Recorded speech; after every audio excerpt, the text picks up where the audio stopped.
everybody, welcome to my homestead and welcome to my channel. My name is Jared. In this video, I want to go over portions of this talk from Ezra Taft Benson, at the time president of the Council of the 12, called A Witness and a Warning. And a lot of you are probably already familiar with this, or at least portions of this talk. It's a really good one. I came across this as I was trying to search for the word counterfeit in general conference talks because I wanted to add to that subject that I have on my spreadsheet, quotes A through Z, that have to do with counterfeit. And there was a lot of things to think about in this talk, so much so that I'm making a separate video about it. Before I do, here's the update on the Book of Mormon sharing challenge. 5,943 copies of the Book of Mormon that have been shared. Still no new people, so 2 days in a row, no one new has joined. Please consider taking up the challenge and then reporting it. The reason why is because it helps encourage other people to do the same. So that is the update. Now, he's going to talk a lot about communism, essentially. And like I've said before, I think that their ultimate plan, the powers that be, secret combinations, Gadiet and robbers, these different interests, right? I think that what they're attempting to do and what they want for the future is this.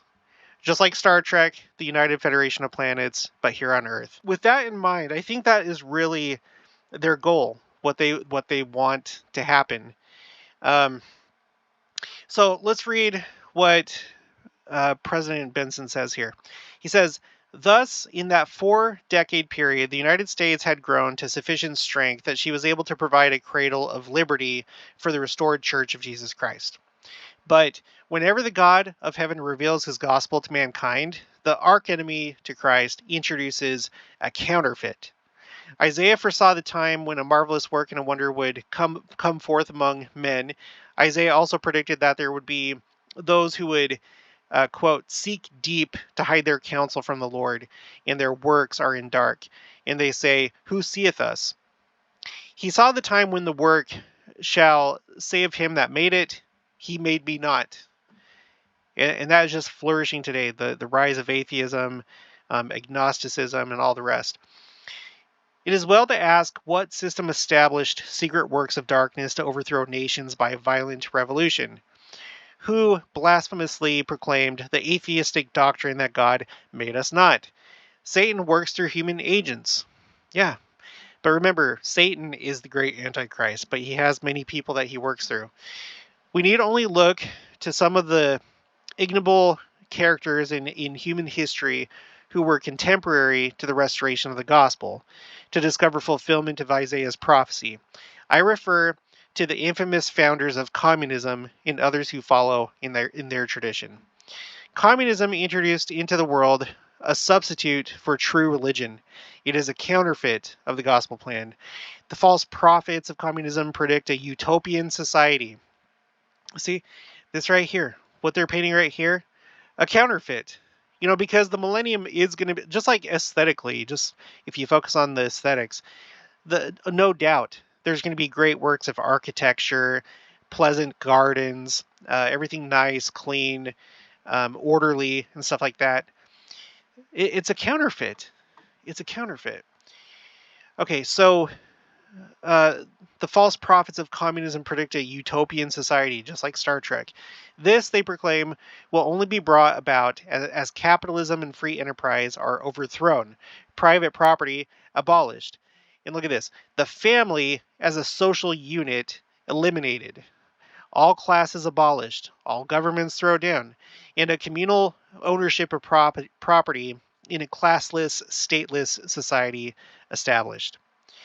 And that's what you find. That's what you find in Star Trek. Of course, they have like things that they own, but from what I can tell, they don't own property or things like that. Except for Captain Picard, he has a family like vineyard, but who knows how that works. Since 1917, this godless counterfeit to the gospel has made tremendous progress toward its objective of world domination. Today, we are in a battle for bodies and souls of men. It is a battle between two opposing systems, freedom and slavery, Christ and Antichrist. Okay, he's talking about Satan and communism as Antichrist.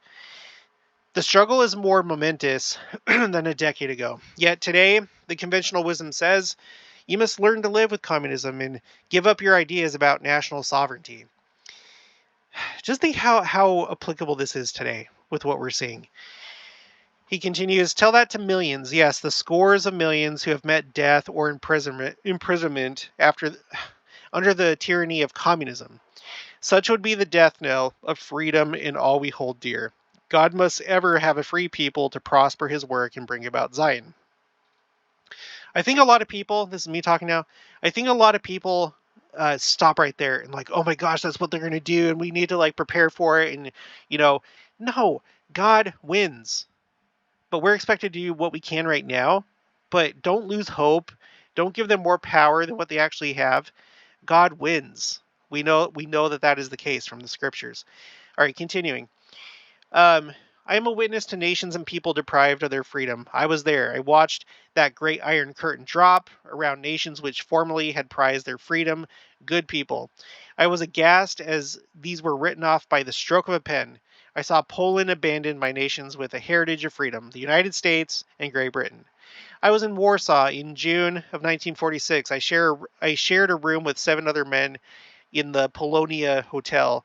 The hotel, uh, the only hotel even partially intact in the great city of Warsaw. Our ambassador, Bliss Lane, had his office in part of the building. He was so saddened that he resigned and wrote the book I Saw Poland Betrayed, which detailed the failure of the United States and England to keep their promise that the Poles would have a free election after the war. I saw firsthand our great nation stand by at the time of the Hungarian Revolution, when quote unquote freedom fighters with bare hands and stones resisted bullets, tanks, and artillery. I confess I was ashamed at the response of my country, a nation which I believe the Lord intended to be an ensign of freedom to all others. Freedom did not die that day, the 23rd of October 1956, for Hungary alone. Hope for many in other captive nations has only recently been somewhat revived by courageous men willing to speak against oppression. Since that day, I've seen the Soviet Union under its godless leaders spread its ideology throughout the world. Every stratagem is used: trade, war, revolution, violence, hate, detent, I don't know, and immorality. Look at that. Immorality and hate. And that is what they're trying to do right now, is get people to hate each other and increase the divide to accomplish its purposes. Many nations are now under its oppressive control. Over 1 billion people, 1/4 of the population of the world, have now lost their freedom and are under communist domination. We seem to have forgotten that the great objective of communism is still world domination and control. Star Trek. Which means the surrender of our freedom, your freedom, our sovereignty. On the 3rd of July, 1936, the First Presidency published this warning to church members. Communism is not a political party nor a political plan under the Constitution. It is a system of government that is the opposite of our constitutional government. Since communism established would destroy our American constitutional government, to support communism is treasonable to our free institutions, and no patriotic American citizen may become either a communist or supporter of communism. We call upon all church members completely to eschew, shun communism. And let me just give you a little anecdote. When I was on my mission in Spain, there were a lot of South Americans there, and there were a couple of them that that were Argentines or Argentinians that were fans of Che. You know Che Guevara, right? This punk right here. Yeah, members of the church. And I can't remember exactly how it was said, but there was one of the missionaries, American missionaries, that was talking to this member of the church, and he was good. But when they were talking about this, he was like, well, it depends on which side you were on, or it depends on, whether you think he's good or bad depends on which side you're on. And he was basically indicating that, he supported Che, he supported that cause, and hopefully he's learned more since that time, or understands that that's not something to be supported. But Anyway, the safety of our divinely inspired constitutional government and the welfare of our church imperatively demand that communism shall have no place in America. Signed by Heber J. Grant, J. Reuben Clark Jr., David O. McKay, the first presidency. More recently, President Marion J. Romney, in the first presidency message in September 1979, Ensign wrote, quote, "Communism is Satan's counterfeit for the gospel plan, and it is an avowed enemy of God to the land. Communism is the greatest antichrist power in the world today." I say again, communism is the greatest antichrist power in the world today.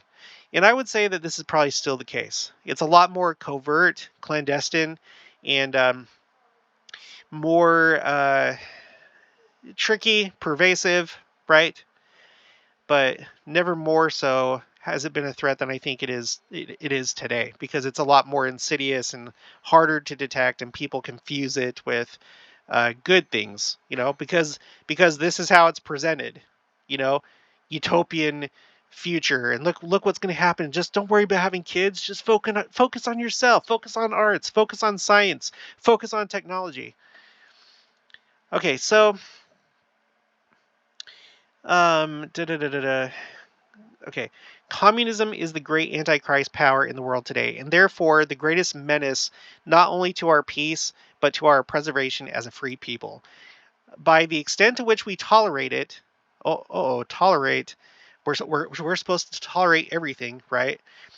By the extent to which we tolerate it, accommodate ourselves to it, permit ourselves to be encircled by its tentacles and drawn to it, to the extent we forfeit the protection of God, oh my gosh, to that extent, we forfeit the protection of God, the God of this land. The truth is, we have to a great extent accommodated ourselves to communism, and we have permitted ourselves to become encircled by its tentacles.